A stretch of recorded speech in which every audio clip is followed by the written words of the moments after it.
You guys know what time it is. It's Xbox Prediction Show. Every year we come through with a prediction video talking about what I expect at this Xbox event. It's the Xbox and Bethesda Game Showcase. It's pretty much E3 for gamers without the E3 part. But you guys know how it is. Before we get on with the video, hit that like button if you guys enjoyed this video. You can always subscribe to the channel for weekly content. And don't forget to go over there and follow me at Twitter at LordAddictIOP. Without any further ado, let's talk about Xbox and what they might have here.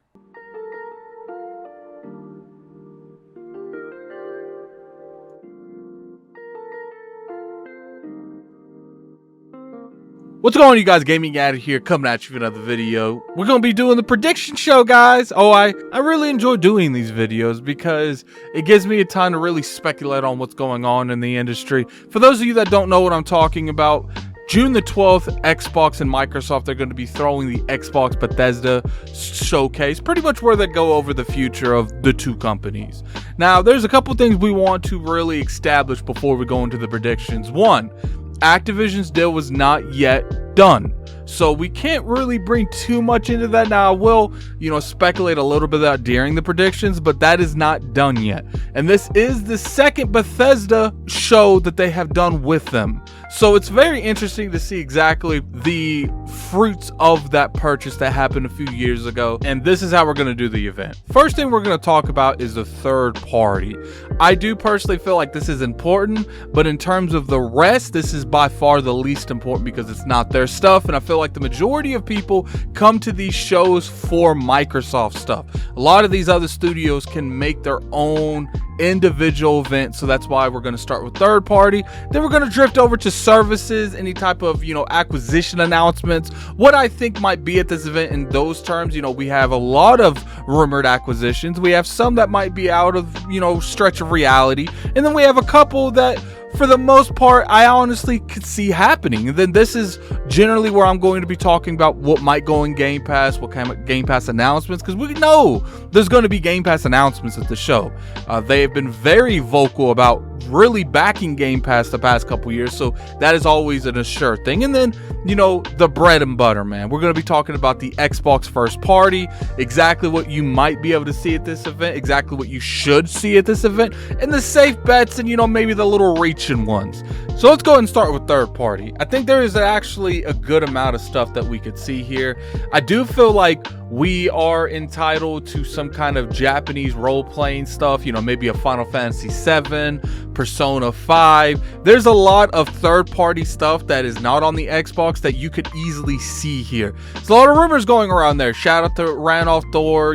He's under the impression that they might actually drop Final Fantasy VII Remake in here on the day it comes out. Now, I don't know if that's going to happen. Now, I wouldn't be surprised because usually Rand knows a little bit more about this stuff behind closed doors, and it wouldn't surprise me if he is right on that. But to me, I feel like we might just get an announcement and later on it comes on. But I am going to point out that Rand Thor thinks it's going to come out day and date, and I would not be surprised whatsoever because Final Fantasy VII Remake was a huge thorn in Microsoft's back. So if they could get that out and it be a shadow drop, and especially if it's in Game Pass, that would be a huge thing. That would shock a lot of people watching. And now obviously people like me, people like Lord Cognito, the content creators that have their ear to the ground, seeing statements like that made by Randolph Thor, maybe we won't be as surprised as the next guy. But I'm sure there's a lot of people that do watch YouTube 24/7 like we do, that when they see that, they would be completely hyped up because we haven't got a Final Fantasy in a long time. Keep in mind, we're not getting 16. There's a lot of Final Fantasy that we're not getting. So I'm hoping that maybe this event, we see a little bit more of trying when it comes to the Final Fantasy brand. Now, clearly, if it's not up to Microsoft, then that's one thing. If Sony's went in there and they backed up the truck and Square Enix is pretty much owned by Sony with exclusivity rights, now clearly they don't own the company yet.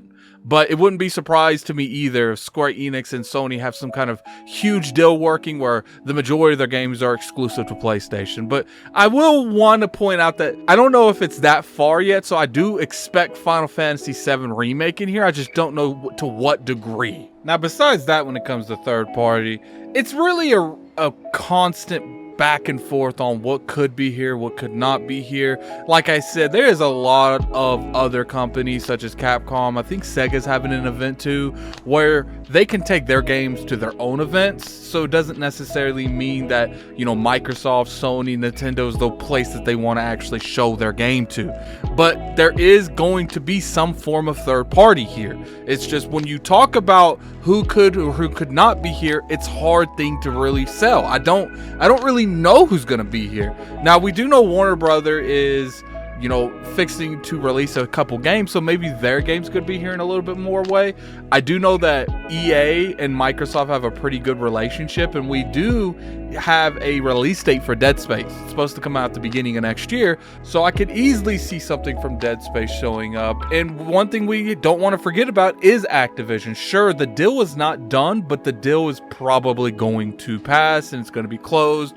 Maybe even by the end of the year. So maybe, you know, they'll talk to Activision, make some kind of arrangement with them where they'll show the next big gameplay for Overwatch 2 or Diablo 4. I could totally see something like that happen. Sure, is Activision a third party right now? Yes. But I think we can all agree that this is going to eventually be a first party thing for Microsoft, and I don't necessarily see Activision going out and doing their own event to show these games. And I personally have a hard time believing that Microsoft would just allow them to, you know, do promoting ideals of Sony, do their own event when they can easily do it on their stage. Now, it's like I said, can Microsoft technically do anything, you know, where they force them? No. Microsoft does not own Activision yet. But we saw with the Bethesda purchase where there is deals and there are decisions being made that are influenced by Microsoft because they know they're going to be purchased. We saw games go back into Game Pass. We saw, you know, Doom Eternal go into Game Pass. So I do think that there is something that Microsoft can kind of manipulate over there, but they can't make any last decisions. That has to come from Activision themselves. And, you know, as far as the third party, that's pretty much all I can see going on there. Now, let's start to talk about the good stuff, man. The Game Pass stuff, you know, any type of hardware that can we see at this event. There's a lot of things in terms of services and Microsoft in general that they can have at this event. Let's start with hardware in general. Now, I don't think we're going to really see any focus of hardware, but I do think we will see some form of hardware there. Now, we got to remember that they just restructured the design lab stuff. Now, I don't know if they're going to put Elite controllers in that where you can design your own Elite controller, but it has been restructured to some point, and they said details further in the future. It was done a couple weeks ago, so I'm confident we'll see that at this event. Now, there is 2 events technically for Microsoft, so that might be at the second one. I don't necessarily know how they're going to separate them, but I do feel like we're going to see this, you know, I wouldn't say toggle, but it's going to be like a really small console or something really small to plug into your TV that you could play cloud-based games. Now, we might see that here. And look, I'm going to be the first person to say that I don't want to see nothing like that here, but I do know that something like that, if done right, could really be beneficial to Microsoft. I just don't want them spending a lot of time on that product. You know, show that product on the stage and then say we got a YouTube video going into the specifics, into the details of how this is going to work. I don't want them showing the product and going into the details of this product on that stage. I feel like you can do that better, differently. Now let's talk about Game Pass announcements. I do have a couple that I want to go over. Now, one thing that I do think is inevitable is the Japanese support. Microsoft throughout the past couple years, Xbox, they've been very vocal about showing more Japanese support. So I do think you're going to see a little bit of influence, a little bit of presence when it comes to the Japanese market. Now, we talked about Final Fantasy VII earlier. One of the things that Rand said was that this is going to be in their date and date. Now, like I said, this game probably is going to drop on the Xbox platform. I just don't know if it's going to go to Game Pass. Now, I will say that it would be in Microsoft's best interest to put this in Game Pass along with the DLC, but I feel like that wouldn't fix the issue. People are upset with Microsoft for getting games day and date. For instance, the Cold Steel series. We got Final Fantasy VII Remake 2, we don't know where it's going. Persona 6, we don't know where it's going. That is the thing that Microsoft needs to really focus on, and I do feel like maybe we will get a Persona 6 trailer on this stage, and I think that would really, benefit everyone that is involved. I don't think Sega's gonna have an issue with it. It would just depend on if there's any kind of deal preventing Sega and Atlas from doing it, because they are starting to release some games on the Xbox platform. I do think we might see Persona here, but I do feel like they're going to have to not only announce Persona 5 at this event coming to Game Pass, announce Final Fantasy 7 coming to this event at Game Pass, but they're going to have to show a sequel to one of these games that's going to be branded as coming to Xbox the day it comes to the competition. And I think we might see that here. I think, won't be, Persona 6, but I personally think we'll see a lot of Japanese influenced games come to Game Pass in here that's been on other platforms for a few years. I know Triangle Strategy came out at the beginning of the year. Maybe that's something Microsoft can look at. We also have games like Final Fantasy 7, like I said, Persona 5. They need to be a little bit more extra with this stuff, and I think they're going to be. So now that we are past the Japanese stuff, there's a lot of stuff that's not Japanese influence. I do feel like Microsoft, because of the Starfield and Redfall delay, they're going to be a little bit more aggressive when it comes to games going into Game Pass day and date. And I feel like there's a few games that could really look into this. We got the stuff that's Warner Brothers making, the Harry Potter game. I feel like that's a candidate. Gotham Knights, that's a candidate. There was actually a leak somewhere on the internet saying that maybe Madden is coming into Game Pass day and date. So that would be interesting as well. And it's like I said, Dead Space could show up here as Game Pass day and date. The good thing about Game Pass, you don't have to go out and have that conversation about making their game exclusive. You just have to convince them to give you a game that they're still going to be able to sell on the competition, but you want it in your service day and date on your platform. So I think they have a lot going for them in terms of Game Pass. Now, I will say the biggest thing they can do in terms of services on that stage is come out and say, look, the Activision deal is done. We're putting all of their games into Game Pass day and date. Now, it would be interesting if they could get the new Call of Duty. I know that there's some marketing stuff going on with Sony, PlayStation, and Activision in terms of Call of Duty, but if Microsoft can somehow get around that and get that game into Game Pass day and date, it would be huge for Microsoft to be able to go in this holiday and put, I don't know if they would be able to technically, promote Call of Duty Modern Warfare 2, but would be very good is that they can at least put it in Game Pass and they can do something on that box to show that Call of Duty's in there, and all you have to do is buy the console. You'll get a free month of Game Pass and you can play Call of Duty for pretty much the price you put into the actual console. And even if it's not Call of Duty, don't forget, we still have Diablo 4. If that comes out anytime soon, day and date. Overwatch, day and date. There's a lot of things that they can get that Activision deal done before the show, which I would say the odds of that's pretty slim. I would say about 30-70. But if they can get that done and before the show, it opens them up to a lot of possibilities that they can put into this. It's going to be a huge thing if they announce that they have more Japanese support. Then the next segment they come out and say all Activision backlog is in Game Pass right now, and in the future all their games are going into Game Pass day and date, and they end that segment with Call of Duty Modern Warfare 2 will be in Game Pass as well day and date. And I think that would give them so much leverage and so much hype going out of this event that it doesn't even matter what they do on their first party. Now, I'm not saying that they don't need first party. Don't get that twisted. To me, they need first party.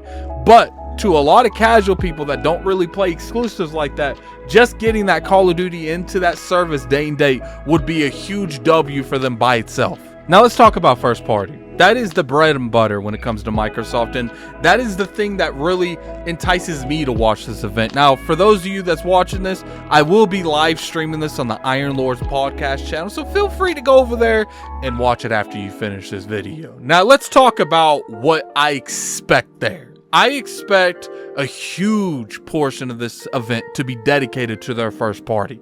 Now, it is debatable on how much time they're going to spend and how many games they're going to spend, because we don't know if they're going to show decent chunks of gameplay, because I feel like this event is going to be revolved around gameplay. The question is, what type of gameplay, because there is a variety of different ways that they can show gameplay. They can show it in montages. They can show full-blown gameplay sessions where it's up to like 8 minutes, kind of like what they did with Halo Infinite in the past. They've done it with a few Bethesda games.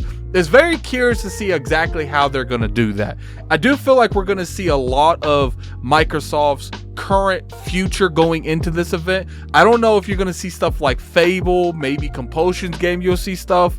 I don't know exactly what's ready to be shown at this event. Now, in terms of what I expect to see here, I expect to see Avowed gameplay. Again, they're going to show probably 5 to 8 minutes of gameplay, going in detail on what type of features in this game and what you can expect by playing this game. I expect to see Redfall showing gameplay once again of how this game's going to be played and what kind of co-op experience you can have with your friends. Now, I don't know if they're going to go into detail about the co-op experience because you have to have a good amount of time to do something like that, but they might show a montage of Redfall and then say, look, on YouTube, or the second event they're going to do a couple days later, that's when they'll break down what is shown at that event. Now, I do think we're going to see Starfield, but Starfield is pretty much the wild card at this moment. Because Starfield was delayed, I'm very curious to see if they actually commit to what they were going to do before the game was delayed.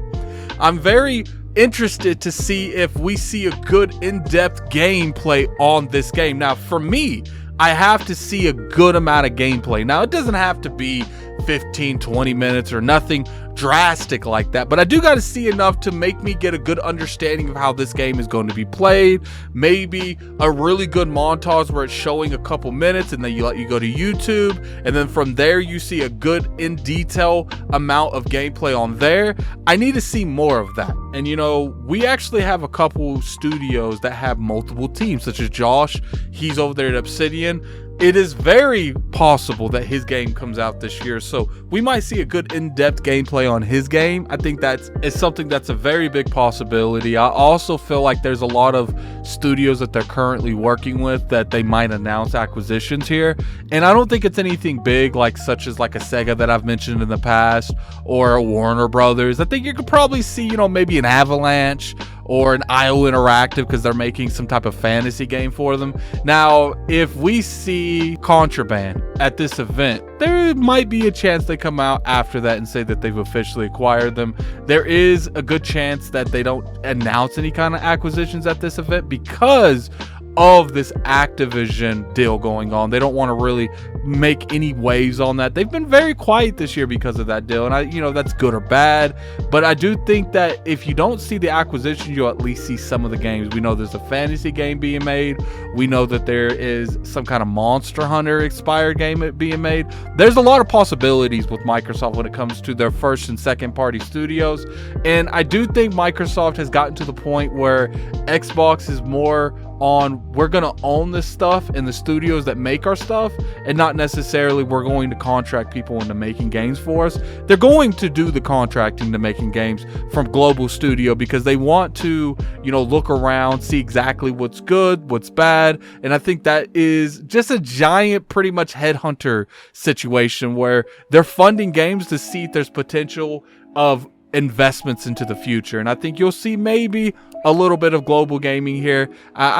Global publishing. I don't necessarily think it's going to be a huge amount of them, but I think you're going to at least see a couple games here.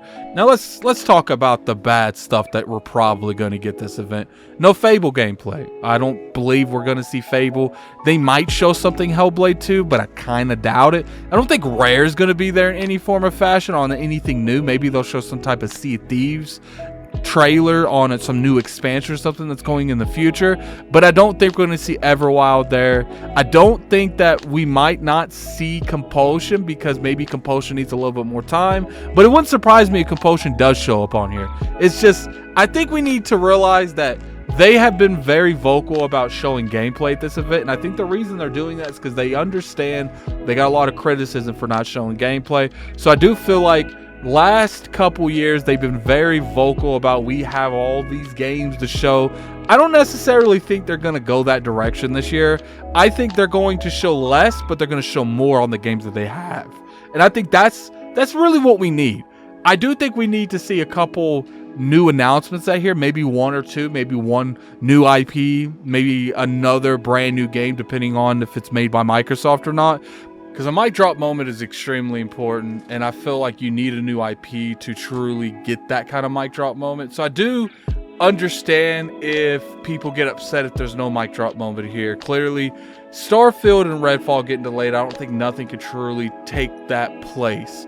But I do feel like they can get a game, maybe, you know, I know there's a lot of speculation out there that Avowed gets pushed up to 2022. I don't necessarily jump on that train, but I do feel like they can do little things like put games in Game Pass. They could do stuff to make up for Starfield going to next year, but they could never really make up for it 100%. They could just make it a little bit easier on people this holiday. I do think Microsoft has opportunities and they have things they can do, and I think you're going to see a great show. It's like I said, I think you're going to see a little bit less focus on third party. You're going to see pretty good big Game Pass announcements regardless if it's Japanese orientated or not, and then you're going to see a huge influence and a huge center about this whole event on gameplay for their first party titles, something that we've been asking them to do for a while now. And that's pretty much the entire predictions. I do think we're going to be satisfied with whatever the outcome of this is, because I do feel like Microsoft and Xbox have been listening to the consumers, especially the influencers and the media. And I think that they're going to take that feedback that they got last year for the lack of gameplay, and they're going to show us good, solid gameplay this June the 12th. But anyway, that's the video, guys. Tell me what you guys think in the comment section below. What's something mic drop moment that you think that they could show? I'm very curious to hear you guys' opinion on that. And until next time, this is Gaming Addict. I'm out of here. Peace.